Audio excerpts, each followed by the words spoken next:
Palavra da salvação.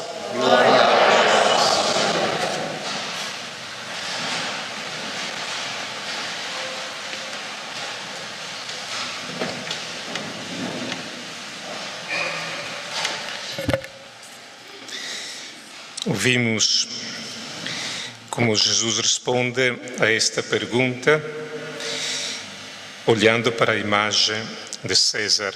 O que é que diria Santo Antônio se visse todas estas imagens dele nos paramentos, neste pano e em todas as estampas que nós levamos? Ele que na sua vida, com certeza, não incrementou esta difusão da sua imagem. E é porque foi muito humilde, foi tão simples e tão santo na simplicidade que hoje nós o veneramos.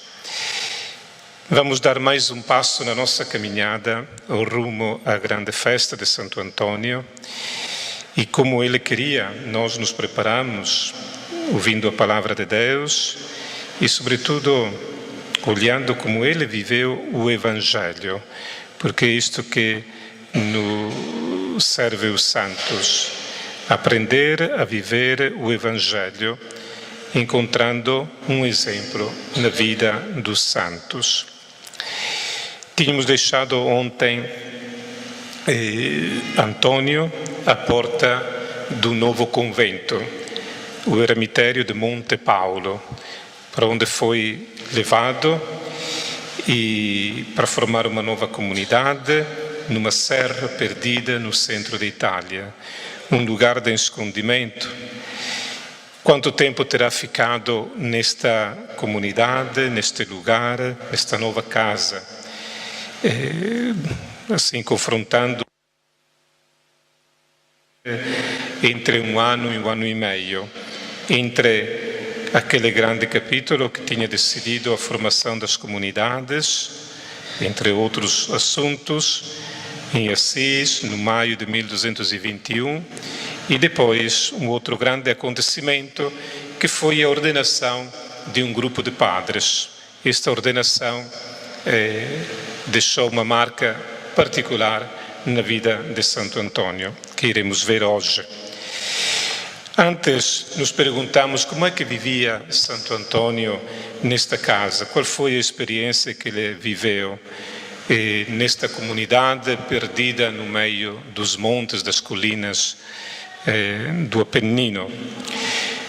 Sem dúvida, em conformidade à regra, uma das regras é de São Francisco.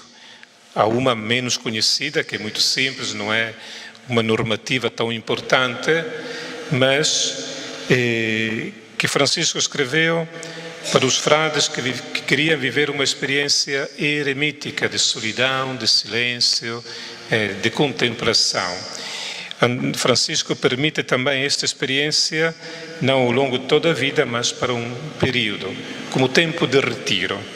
E então, o convite era alternar momentos de contemplação e momentos também de serviço, para que os mesmos frades não pensassem de passar todo o tempo a contemplar e outro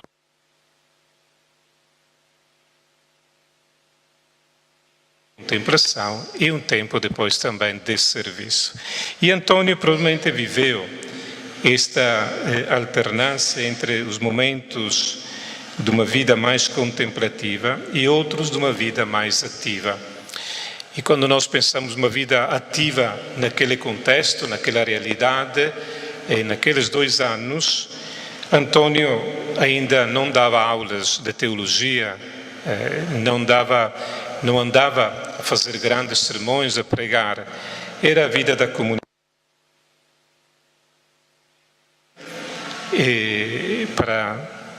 Para casa, para aquecer também o convento, e também, provavelmente, trabalhos como preparar uma refeição, limpar o convento, serviços muito humildes que fazem parte da vida de uma comunidade.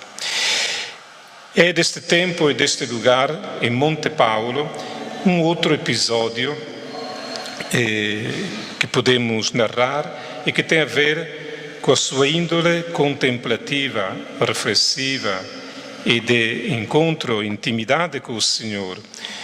Um dia Antônio viu um frade que se retirava numa gruta para rezar.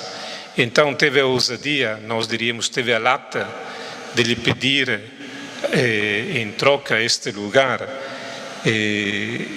para fazer desta gruta uma cela solitária. E o frade consentiu com muita afabilidade, não era ciumento do seu cantinho, do seu lugar de oração. Então cedeu-lhe esta gruta, chamada hoje a Gruta de Santo Antônio. Ele, depois da oração comunitária, com todo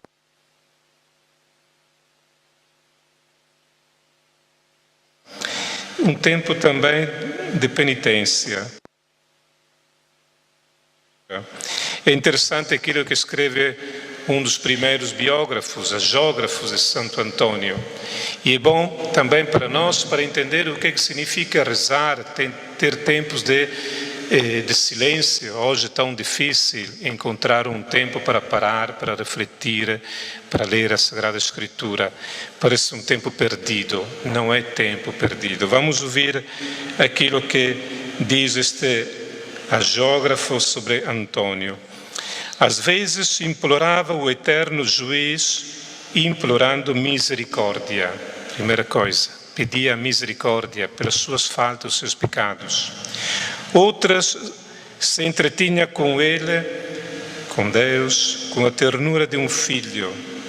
Outras ainda conversava com Cristo como um amigo predileto, invocando-o por todos os seus irmãos espalhados pelo mundo e intercedendo pelos extraviados. Deste modo passava em solidão os seus dias, obrigando a parte relutante de si mesmo a curvar-se perante a vontade do Espírito. Será que nós temos momentos em que dedicamos a esta oração íntima, filial com Deus, momentos também para reconhecer as nossas faltas e para também rezar e interceder por quem mais precisa? Antônio. Mas o acontecimento mais significativo, podemos dizer, desta época, que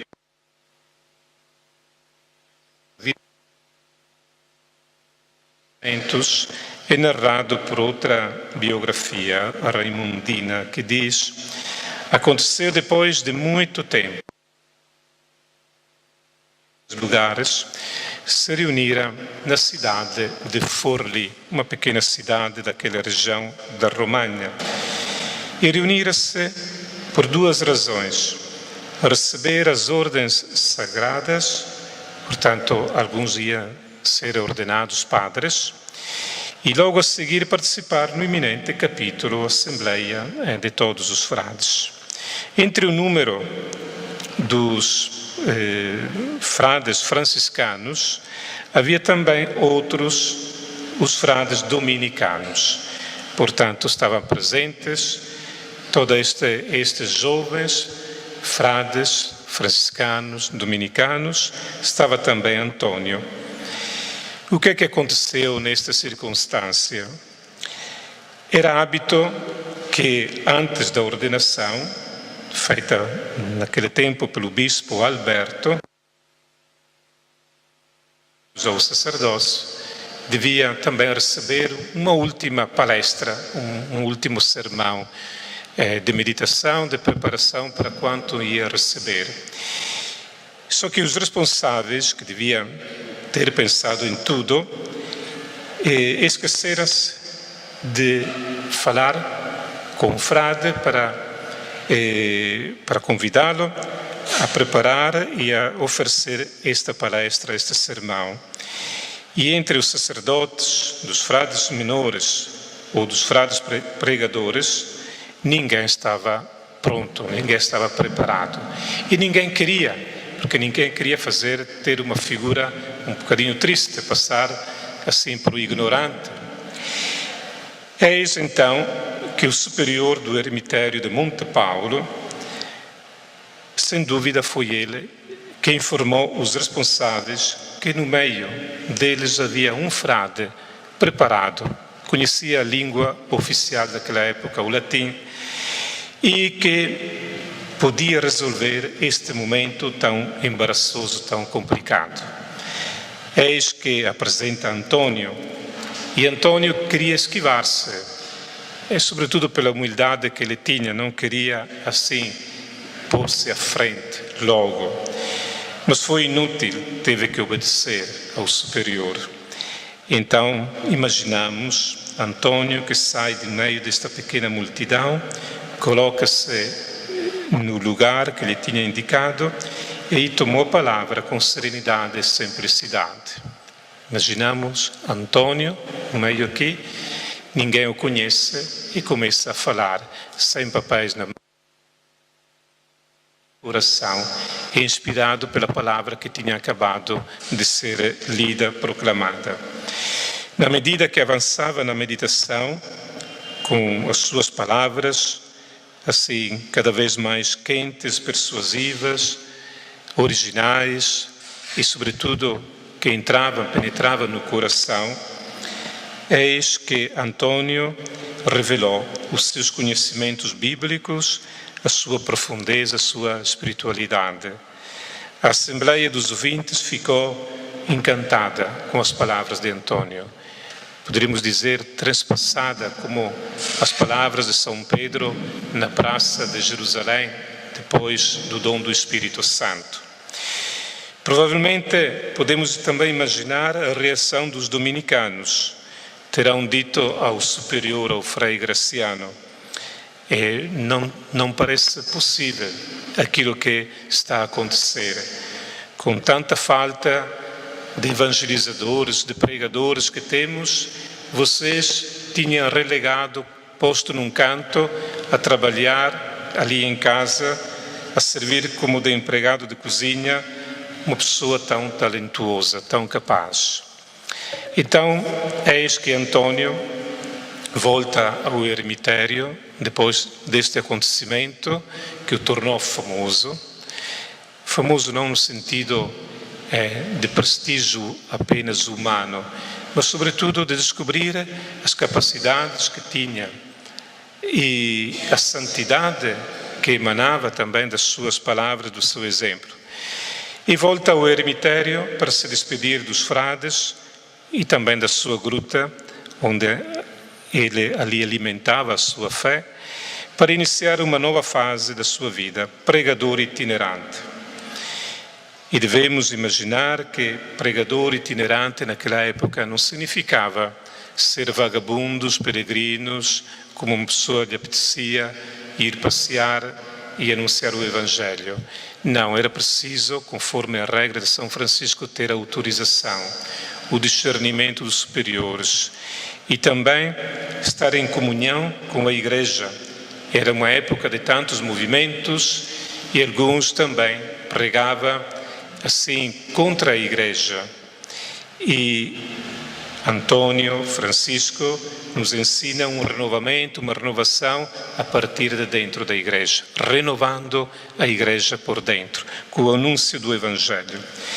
Antônio, portanto, insere-se progressivamente neste movimento eclesial de reforma cristã, através de uma pregação itinerante. O convento não é um mosteiro fechado, onde as pessoas trabalham, rezam, estudam, mas tudo dentro. Não, o convento franciscano é lá fora.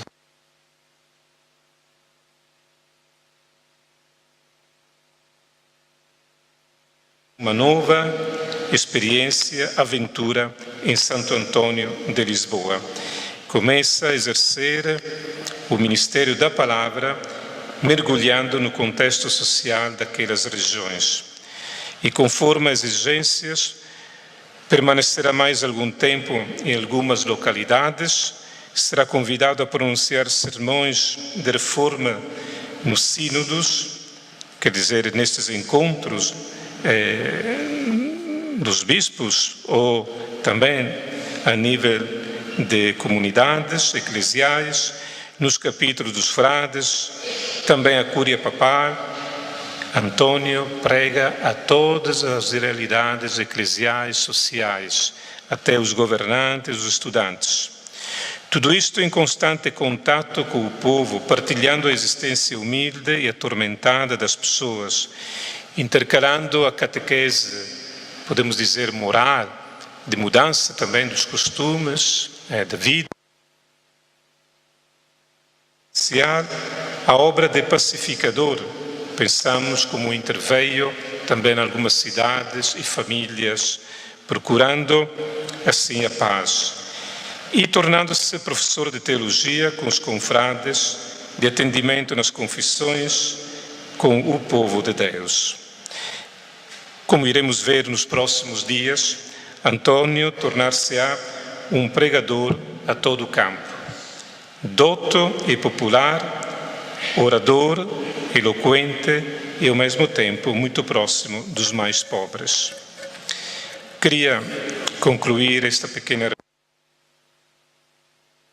Santo Antônio, arca da Sagrada Escritura, para que nos ensine a amar a Palavra de Deus e cada um de nós a descobrir a sua própria vocação, que é chamado a anunciar, testemunhar a alegria do Evangelho.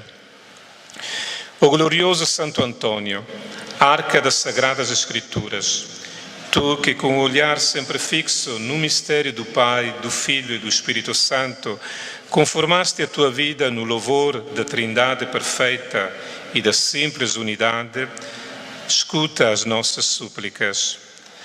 Dirijo-me a ti que, mergulhando o coração na Sagrada Escritura, a estudastes, a assimilaste, a viveste e fizeste dela teu respiro, o teu suspiro e a tua palavra. Faz que eu também possa, com a tua ajuda, compreender o valor e perceber a grandeza, saborear a beleza e profundidade da Sagrada Escritura. Faz que possa saborear o Evangelho daquele Jesus que tu tanto amaste. Faz que possa viver na minha que tu tanto celebraste com amor. Faz que possa anunciar a todos a boa nova que tu proclamaste às pessoas e também aos animais. Tornai fortes os meus passos, intrépidos os meus caminhos, firmes as minhas escolhas, prudentes as minhas provações. Assim seja. Amém.